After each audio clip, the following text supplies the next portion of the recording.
tarde. Resolvi fazer mais uma postagem hoje. Hoje na minha leitura do livro de Mórmon.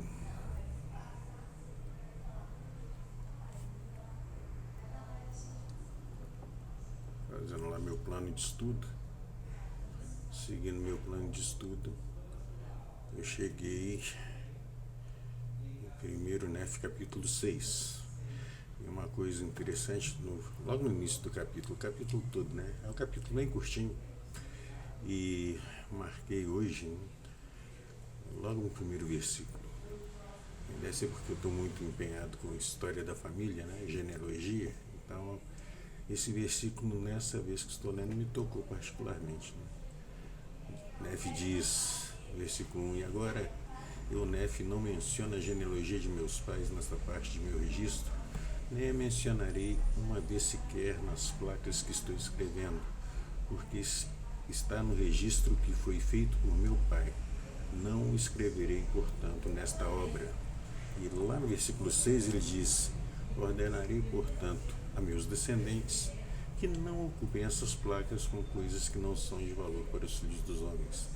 Ele pede para os futuros registradores não ocupar as placas com genealogia.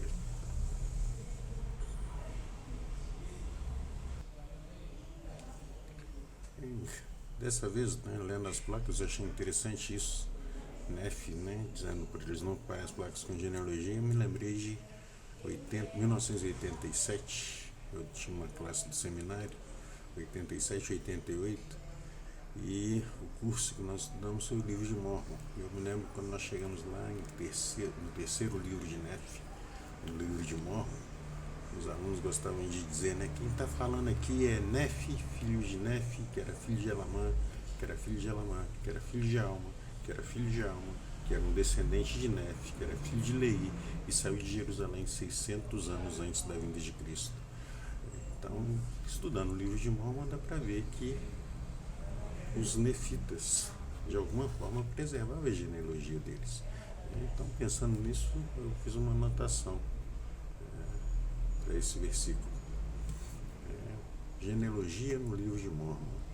Apesar de 1 Nef, capítulo 6, versículo 1 e 6, Nef instruir os futuros registradores do livro de Mórmon a não ocuparem espaço nas placas de Nef com a genealogia. Um estudo do livro deixa claro que os nefitas, assim como os lamanitas, davam muita importância às suas raízes. Depois da morte de Nef, Jacó escreve, ora, aqueles que não eram lamanitas eram nefitas, não obstante eram chamados de nefitas, que eram os descendentes de Nef, jacobitas, que são os descendentes de Jacó, josefitas, descendentes de José, zoramitas, que são os descendentes de Zorã, lamanitas, descendentes de Lamã, lemuelitas, descendentes de Lemuel, e ismaelitas, os descendentes de Ismael, do livro de Mórmon. Ou seja, os descendentes de Nef, ou Jacó, ou de José.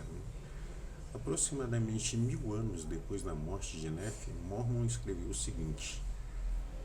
Está lá em Mórmon, está lá em 4 Nef, capítulo 1, a partir do versículo 36. E aconteceu que nesse ano surgiu um povo que recebeu o nome de Nefitas, e eles eram verdadeiros crentes em Cristo, e havia entre eles os que eram lamanitas, entre eles os que os lamanitas chamavam de jacobitas, josefitas e zoramitas. Portanto, os verdadeiros crentes em Cristo e os verdadeiros adoradores de Cristo, entre os quais se achavam aqueles 3 discípulos que deviam permanecer, eram chamados nefitas, jacobitas, josefitas ou zoramitas. Ou seja, no ano 231 da era cristã, uns 800 anos depois da morte de Nef, o povo ainda sabia quem era descendente de José, quem era descendente de Jacó. Então, o registro do livro de Mórmon, os registradores não usavam as placas. Ainda assim,